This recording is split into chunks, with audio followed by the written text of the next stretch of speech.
রোগ কী করে হয় এবং কীভাবে তা থেকে দেহ আরোগ্য হয় সে বিষয়েও ঠাকুরের পর্যবেক্ষণ বিশেষ অনুধাবনযোগ্য। নিগমানন্দ উপদেশামৃতে আছে, শিষ্য জিজ্ঞাসা করলেন, রোগের অধিষ্ঠাত্রী দেবী কী করেন? কেমন করে দেহীর দেহে রোগের উদ্ভব হয়?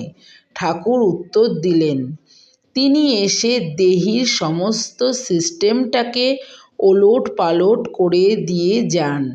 তাইতে তার দেহে অস্বাভাবিক লক্ষণসমূহ, যাকে বলে রোগ, তাই প্রকাশ পায়। শিষ্য, তাহলে ব্যায়াম সারে কেমন করে?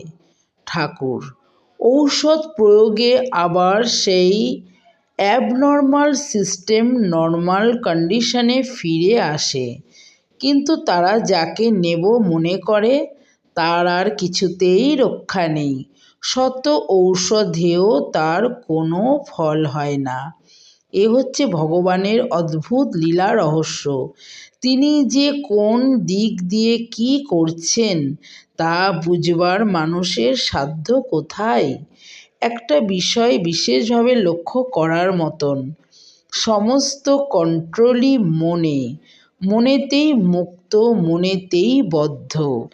যাদৃশী ভাবনা যস্য সিদ্ধির্ভবতি তাদৃশী। জয় গুরু, জয় গুরু, জয় গুরু।